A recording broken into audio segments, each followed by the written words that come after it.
Ready to escape into a world of enchanting pixels? What is up, my peeps? And today we're going to be doing a 5-in-1 Disney Parks themed read-along. So our first book is Pirates of the Caribbean. It's time for adventure. My friends and I are all excited to sail the Caribbean Sea in search of pirates and, of course, treasure. Jolly music plays as we board our boat from this old bayou deck. Dock, not deck, my bad. Ahoy, mateys, says a cast member who helps us aboard. Enjoy your voyage. Ugh, old English. Oh, whoops. The cheerful tune fades as the boat guides into the quiet darkness. The night air is warm and heavy, and fireflies hover over the water. Where is everyone? Wait, do you hear something? It sounds like a banjo. The boat floats past a simple shack. If this old bayou resident knows where all the people have gone, he's not saying. What's that ahead? We've come to a clearing and see a Jolly Roger flag with a skull attached. And as if that weren't shocking enough, the skull starts to talk. Ye come seeking adventure and salty old pirates, eh? It asks as we float closer. Sure, you've come to the proper place, but keep a weather eye open, mateys, and hold on tight. There be squalls ahead, and Davy Jones be waiting for them. What don't obey? Whoosh! Suddenly, the water drops out from beneath us and we're going over a waterfall. We splash down in a cavern where the water flows calmly once again. Looks like some pirates found their buried treasure, but while it's gone, they never left. I wonder why. Up ahead, is that a ship? I think we should check it out. As we get closer, an ominous voice calls out, "Dead men tell no tales." I can't tell if that's a fact or a warning. Our boat enters a cave that looks like an old tavern, and we see even more skeletons. They are posed as if they've just sat down, but that can't be. They look at least 100 years old. The eerie sounds of a ghostly harpsichord call us further into the cave. At last we find the treasure. I think we better leave it alone. Just then a ghostly voice speaks, breaking the silence. Perhaps ye knows too much, it shouts. You've seen the cursed treasure. Ye know where it's hidden. Now proceed at your own risk. You may not survive to pass this way again. As we leave the caverns, but the scene that greets us is no relief. A pirate galleon is bombarding a Caribbean fort, and we're in the middle of it. Cannons fire all around us, along with the cries of both triumph and defeat. Quick, get down! There's a cannonball headed right towards us. Okay, that's actually really clever. Because that never happens in the real ride. Near the shore, we see another chaotic scene. The pirates have tied up the mayor and are dunking him in a well. It seems they think he knows where the treasure is, but he'll never tell. We float up to a lively auction, where the pirates are selling all the townspeople's valuables. But there's the infamous Pirate Red. Oh my goodness, seriously? There we go. She draws a crown, knowing the other pirates are more interested in the items she has looted than in the heirlooms that the auctioneer is offering. Let's get out of here before they try to sell the boat we're floating in. Nearby, a pirate taunts us from the shore, waving a scroll and shouting, "Here I'd be holding the treasure map, and the key as well." I try to get a look, but the current pulls us past before I can find the X that marks the spot. Look, the townspeople are fighting back against the pirate scoundrels.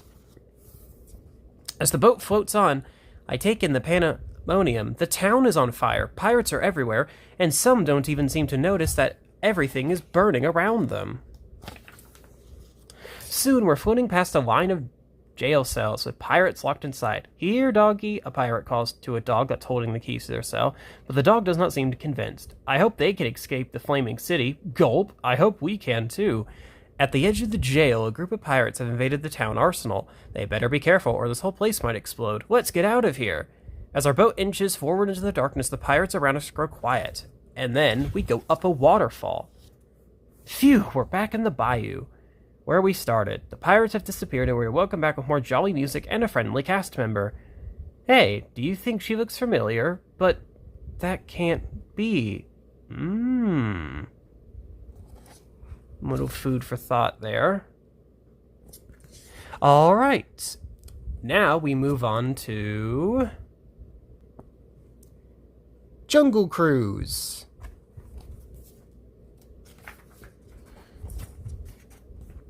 I turn around at the honk of a horn and see a large boat headed our way. This is it, the Jungle Cruise. Albert, the skipper, announces, we begin our tour in the Amazon. We leave the dock. If you wonder how many birds can fit on one branch, it appears 2 can, he says. Okay, that was funny. I turn away in time to see a giant python hiss and lunge from Mom. Ooh, looks like that guy has a crush on you, huh? Albert says. Suddenly, water splashes up from the river. Watch out! Albert exclaims. Man-eating perennial women and children. Don't worry, they're only man-eating. This is actually funny. This replicates the actual ride very well. We leave the piranhas behind. Now please, Albert says, if you're wearing yellow, don't make any noises like a banana. It drives him ape. My camp's just up ahead, Albert explains. Oh boy. Ooh! A band of gorillas is destroying the camp. Guys, I told you to break camp, not everything I own, Albert shouts towards shore. The boat pulls up next to a giant African bull elephant. Their great tusks make it easier for them to forage for food and to terrify our jungle cruise skippers, Albert says. We move down the river. Knock, knock, Albert says. Who's there? Safari. Safari who? Safari so good. Okay, that was funny. Grr. Huff, huff. Across the river, a rhino chases a group of explorers up a tree. Ruin over one of the jungle. You can't outrun a rhino, Albert says. Don't worry, those guys will get the point. We look ahead again and see huge hippos rising out of the water. We are now turning into a pool of dangerous hippos.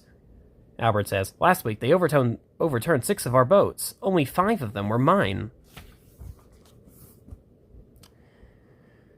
As we slow down, Albert steers us under a waterfall. Of course. There it is, ladies and gentlemen. The 8th wonder of the world. The backside of water. Don't try this at home. Of course they'd reference that. Nearby, I see something that looks like an ancient temple. What could be inside these mysterious ruins? Albert asks us. Valuable riches, eternal youth, my last crew? Let's find out. As the boat floats into the ruins, we hear a loud grrr. Right then, Albert said. Let us proceed, shall we? Tigers are hard to spot. After all, they are striped. As the boat emerges from the temple... Aw, look at those elephants bathing over there, Albert says. Duck, duck, Mom shouts. No, ma'am, elephants, not ducks, replies Albert. Oh, that's referencing that part of the ride. Finally, the boat reaches the dock. That concludes our tour, Albert says. I hope you enjoyed your time aboard the world-famous Jungle Cruise. That ride was awesome. I say, can we go again? Great idea. I think I will, jokes Albert. Also, I know, right, that's the end of that story. I should also mention that the boat in this story is fittingly called the Amazon Belle. Anyways, now on to... one of my favorites. It's a Small World. One day, my friends and I decided to travel the world. We hopped in a boat and saw amazing things. In England, we saw Tower Bridge. Okay, that is the right page. Tower Bridge and Big Ben. Hello. We floated... Okay, there we go. We floated down the Cyreney in France, past the Eiffel Tower. Bonjour. And we rode gondolas in Italy. Ciao! I think I'm saying that right. We walked through tulips blooming in the Netherlands. Hello! And then climbed the Alps in Switzerland. Gluten tag. I think I'm saying that right. We explored ancient ruins in Greece, imagining the heroes who had once stood there. I think that's how you say hello in Greek. And we walked through Russia's Red Square. That's how you probably say hello in Russian. Of course, they reference Aladdin here. I find it ironic that they reference Aladdin here and not Hercules on the other page. But anyway, after Europe, we went east to visit India's famous Taj Mahal. That's how you say hello in India. We traveled north and watched the acrobats in China. Ni hao. That's how you say hello in China. Then we visited a torii gate in Japan. And of course, konnichiwa. That's how you say hello in Japanese. But everyone knows that. Next, we saw the Great Pyramids in Egypt, built thousands of years ago. Maraben. I think I'm saying that right. That's how you say hello in Egyptian. Oh, I know this one too. Then Kenyan children greeted us in Swahili. Jambo. After dancing on Brazil's Copacabana Beach, I think I'm saying that right. Hola. Yeah. We visited a bustling marketplace in Mexico. Hola. Oh, it's different. So Brazil and Mexico have different ways of saying, or have similar ways of saying hello, not different. Oh, and there's the 3 caballeros back there. Oh, of course, the reference Under the Sea. We traveled across the Pacific Ocean to see kangaroos and koalas in Australia. Oh, it's Little Mermaid and Finding Nemo. Interesting crossover there. G'day. That's how you say hello in Australian. And back to South Africa, where the rainforest trees kept us dry.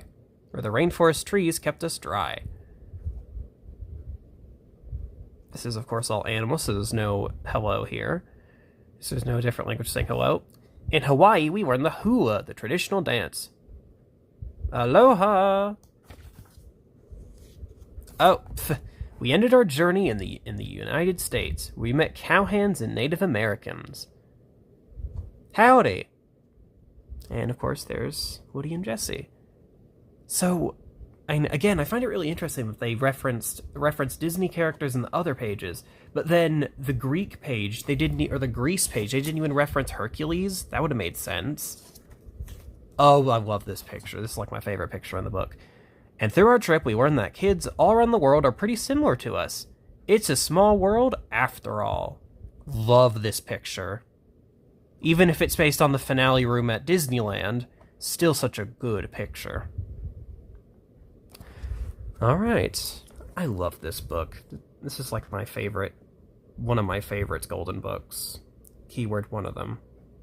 Alright, now we move on to another favorite attraction of mine, Space Mountain. Welcome, space travelers. Starport 75, your gateway to the galaxies. Our bags are packed, our friends are by our side. We're ready for an epic adventure through space. Dad doesn't like heights, so the People Mover is more his speed. We'll see him when we come back from our adventure. We studied maps of the different solar systems and completed the training modules. Finally, the captain welcomes us aboard the ship. In the spaceship, we do our final checks. Safety restraints on. Guidance controls, go. The countdown begins. 5, 4, 3, 2, 1. The engines roar, the ship rumbles, we zoom forward, blast off! We race through space, moving at light speed. Eventually, the ship slows, letting us take in the amazing field of stars surrounding us. Up ahead, we see a row of planets. Have we discovered a new solar system? The first planet we pass looks like a cookie. I wonder if it tastes like one, too. Okay, that was funny. Next, we zoom by a big planet made of gas. For some reason, it feels like we're being watched. There's a planet made of lava and a planet made of ice. They share a set of rocky rings. We ride around them without getting too close. At the edge of this solar system, we pass another spaceship on its way back home. Uh-oh, a meteor shower. Hang on tight, it's about to get bumpy. That was a close call, but now we have a space rock to examine. It's time to turn around and start heading for home. Can you wish upon a shooting star if you're shooting past it? Okay, that's a clever reference. Gravity is pulling us forward. Let's hope it's not a black hole. That's a hole in space that pulls everything into it. Whew, we avoided the black hole, and wow, Earth looks amazing from up here. Time for the hottest part of the mission, re-entry in Earth's atmosphere. It's gonna get warm in here. Welcome back, space travelers, says a voice from the speakers as we roll to a stop.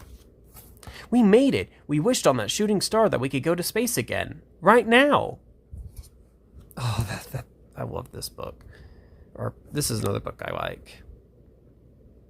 Alright, and now on to The Haunted Mansion.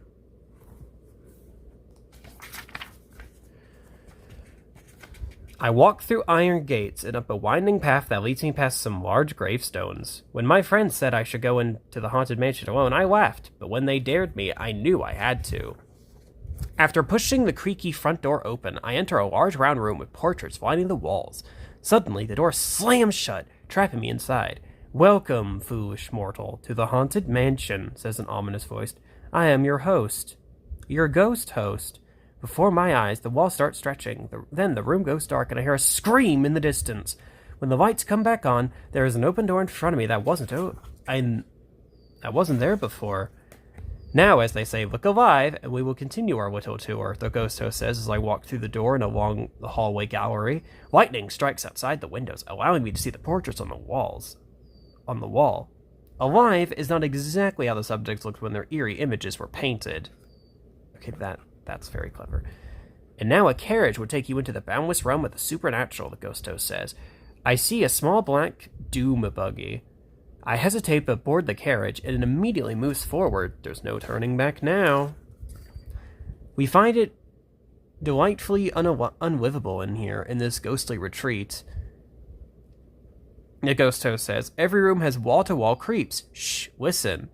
I hear a muffled, "Let me out of here," as I pass a coffin. Even the spirits are looking for a way out. Okay, that's actually a little unnerving.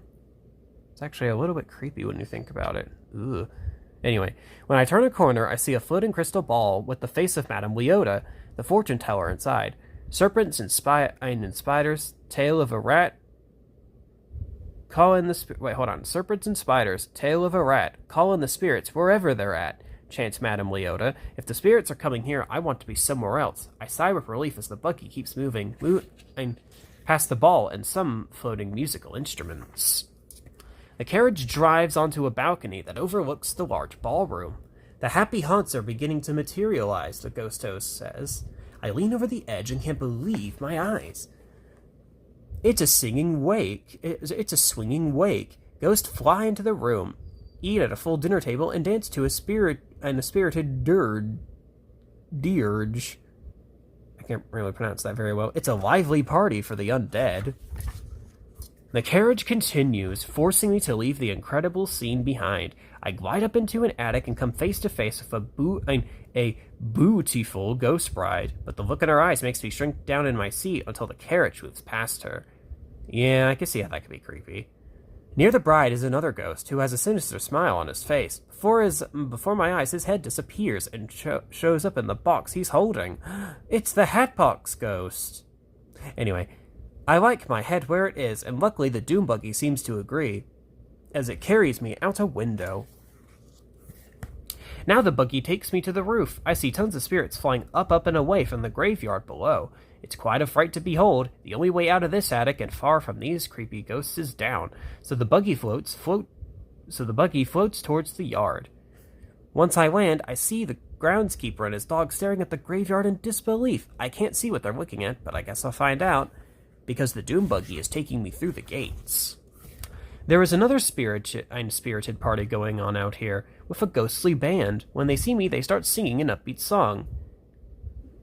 And more grim-grinning ghosts and ghouls join in the fun. I'm surprised there are no skeletons playing the trombone.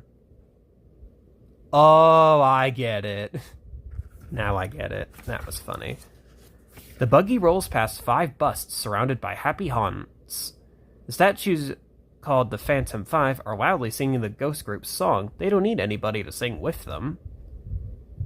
As I ride past the strange tea party, the ghosts there call me to join them, but that path looks like a dead end, so I'm glad when the buggy quickly moves on.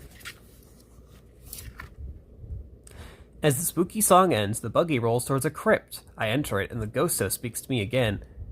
There's a little matter I forgot to mention, he says. Beware of hitchhiking ghosts. There's a mirror in it, and I see a ghost sitting next to me. They'll haunt you till you return, the ghost host warns me. No way am I getting haunted. I jump from the buggy and rush outside. But a voice from the small spirit has a parting message for me. Oh, God. Of course they have to reference this. Hurry back. She says, make your final arrangements now. We've been dying to have you. Oh, they didn't say the original line. I guess that would have been too creepy for the children reading this, which makes sense. Haunted Mansion is basically Disney's ghost train / haunted house, after all. I escaped the mansion into the fading light of day. My friends are cheering for me. I know ghosts aren't real, but I can't shake the feeling that one might follow me home. Alright, and with that out of the way, don't forget to like, comment, and subscribe. Talk to y'all later.